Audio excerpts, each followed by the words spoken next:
August in Texas, time and place when everyone's thoughts turn to football. From the Dallas Cowboys, here preparing for a new season, down to this group of young men watching from the sidelines. For these guys, August used to mean preparing for football games of their own. Not anymore. How's it going? I never met you. I'm Josh. Now they're all teammates on a different squad, brought together by a common tragic past, with friendships that are closer than most teams. You know me. Chris Canales is the president and founder of the Gridiron Heroes. It all started 8 years ago, November 2nd, 2001, on this field outside San Antonio. It was the final game of Chris Canales' senior season, and the All-State punter and defensive back was having the game of his life. Taken down by Chris Canales. But then, with only 4 minutes left, Chris made a touchdown-saving tackle. But something went horribly wrong. I just remember spinning like a 360, and then everything was like slow motion. And then you hit the ground, and you hear your teammates trying to get you up, and can't move. Did you recognize it right away? You couldn't feel a thing, couldn't move? I knew something was wrong. I mean, you could, with every hit you make, you could tell this one was different. Chris had fractured his 5th and 6th vertebrae and severed his spinal cord. When his parents, Eddie and Peta, got to the hospital, they feared the worst. We knew something was seriously wrong. And the doctor came in and said that Chris was paralyzed, that he'd broken his neck, and that the next 72 hours were crucial, that he might not make it. And that's the part that still haunts me, is hearing those words. During those 72 hours, Chris almost died twice from pneumonia. When he woke, his parents had to tell him that he'd likely never be able to move anything below his shoulders. So Eddie quit his job to care for his son around the clock.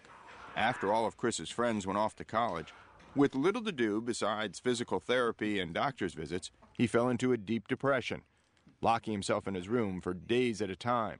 He didn't want to eat, didn't want to go to therapy. He had just reached his 1-year anniversary date of his injury, and I think it finally sunk in that he was going to be in that wheelchair. And so he took a downward spiral. Hoping to snap Chris out of his funk, Eddie Canales took his son back to the place he'd once loved most, a Texas high school football field. It was a state championship game, and then the unimaginable. One of the Everman players went down with a spinal cord injury. This is the first game you've been to since your own injury. Right. And another kid on the field gets paralyzed? Right. When they put him on the cart to take him off the field, Chris turns to me and said, "Dad, we've got to go help him. I know what he's going to go through. You know what the family's going to go through." That was your immediate reaction? Yeah. It just kind of clicked that this is really something we need to do because it does happen again. And so we wanted to go help the best way we knew how, and that was going through our experience. Yeah, how you doing? Good to see you, my man. And just like that, Gridiron Heroes was born. A new team for the high school players who each autumn, as reliably as the changing of the leaves, fall on a Texas football field and never walk again. This would not be a charity to raise money for a cure, Eddie and Chris decided. There were enough of those. This would be a grassroots organization to help these boys figure out their new lives.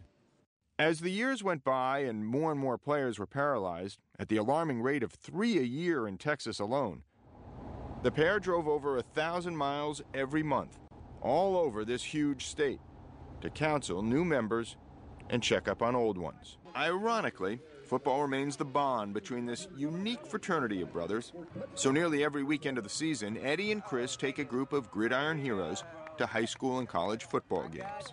That's a big thing for a lot of our guys, is to get out of the house.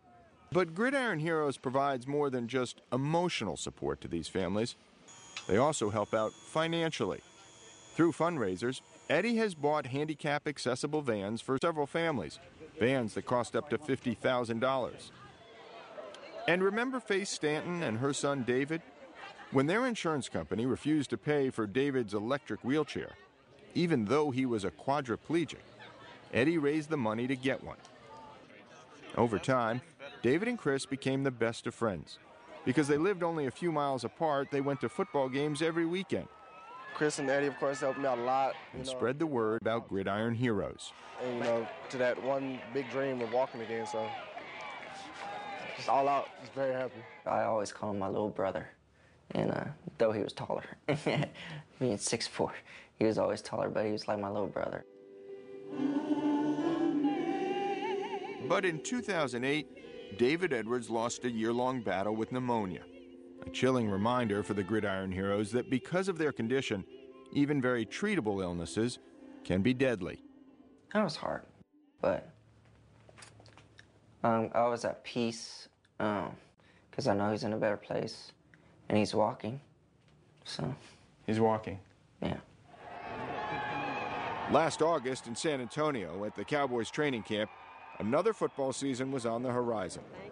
And another bittersweet fall awaited the Gridiron Heroes. Nice to meet you, bud.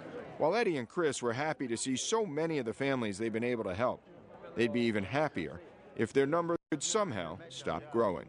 As passionate as you still are for the game of football, there must be some reservation that with fall, there's a good chance comes another injury. Yeah.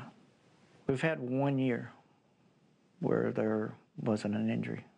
1 year out of all these years. And we hope and pray for no injuries again every year. But when it does happen, we're there for them. We're there for them.